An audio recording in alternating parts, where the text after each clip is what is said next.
Mr. Speaker, I move to recognize the gentleman from the 6th District of Manila, the Honorable Representative Bienvenido M. Abante Jr., to avail of the privilege hour. The Honorable Representative Bienvenido M. Abante Jr. of the 6th District of Manila is recognized. You may proceed. Magandang hapon po, Mr. Speaker, my dear colleagues, mga kababayan.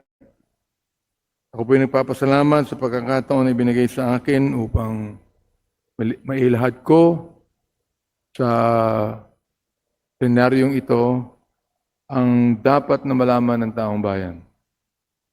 Nanghihinayang lamang ako sapagkat umalis na yung ating mga bisita ng mga general ng Armed Forces na dapat nilang marinig ang sasabihin ko. Subalit unang-una, bago ko magsimula, Mr. Speaker, ay gusto ko munang i-recognize ang U.S. Ambassador Mary Kay Carlson na kanyang kinundina ang China sa paggamit ng water cannon doon po sa Sabina Shoal laban sa ating mga fishermen. Yan po ang punto ng aking personal and collective privilege ngayong hapon. Pero sana gusto ko pong sabihin sa U.S. Ambassador, hindi lamang dapat kinondem ang ginawa ng China. Sana po bilang katunayan na ang Pilipinas ay masyadong malapit na alay ng Amerika, ay dapat winarningan na po ng US ang China sapagkat ilang beses nang ginawa po ito. Dapat, kung talagang tayo po'y punoprotektahan ng US, dapat lamang na hindi i-condemn ang ginawa ng China. Kundi dapat ay nagbigay ng warning sa China tungkol sa mga bagay na ito. So therefore, Mr. Speaker, my dear colleague, I rise today on a matter of personal and collective privilege as chair of the House Committee on Human Rights to bring to the attention of this august chamber a grave incident that strikes at the very heart of our sovereignty, our dignity, and our duty to protect our people. Just days ago, tulad po na nabanggit ko na, Filipino fishermen were injured after Chinese forces used high-pressure water cannon against their fishing boats near Escoda, also known as Sabina Shoal, in the West Philippine Sea.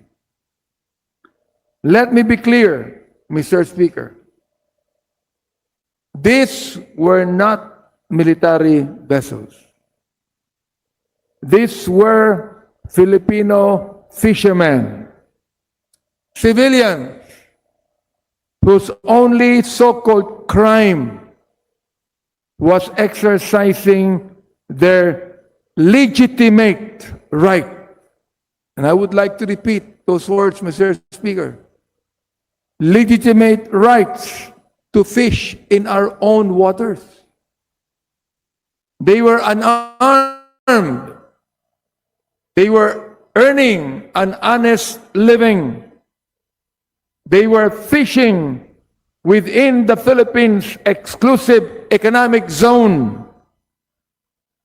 To injure them through force and intimidation is an affront not just to our sovereignty, but to basic human dignity. According to the Philippine Coast Guard, at least 5 China Coast Guard vessels assisted by Chinese maritime militia ships, harassed around 20 Filipino fishing boats for several hours. For the first time, Mr. Speaker, water cannons directly struck the boats, resulting in physical injuries to civilians. Mr. Speaker, this is not merely a maritime or diplomatic dispute. When state-backed forces deliberately target civilians with dangerous methods, this is no longer just a diplomatic issue. It is a human rights issue. International humanitarian and human rights norms are clear. Civilians must be protected from violence, intimidation, and cruel treatment. No fisherman should have to choose between feeding his family and risking injury in the waters of his own country. Ito po ay nasa ating bansa, Mr. Speaker. In our own country. As chair of the House Committee on Human Rights, I cannot and will not remain silent when ordinary Filipinos are harmed for asserting rights that are lawful, legitimate, and recognized under international law. Our fishermen deserve protection. We must continue to stand firm through diplomatic, legal, and multilateral means in defending both our sovereign rights and the fundamental rights of our people. Mr. Speaker, I also wish to place on record a call to the international community.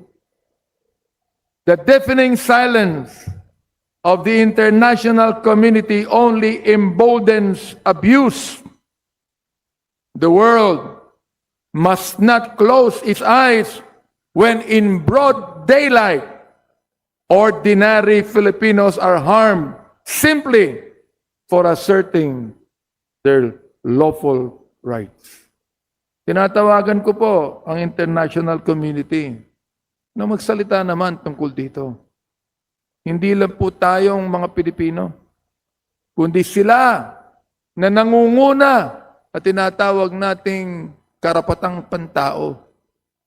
Dapat sila na ay magsalita laban sa ginawa ng China. Sa mga fishermen po natin na wala lang po silang gustong gawin kundi mangisda at kumita ng kahit na kaunting salapi.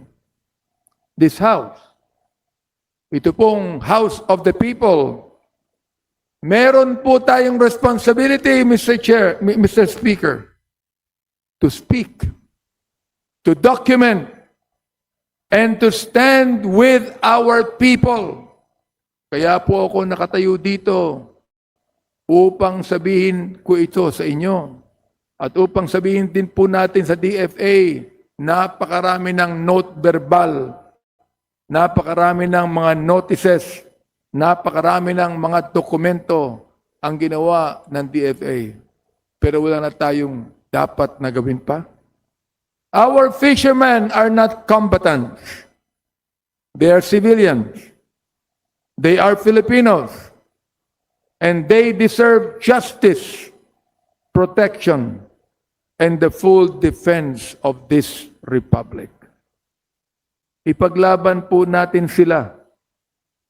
Ngayon, bukas, at hanggat kinakailangan.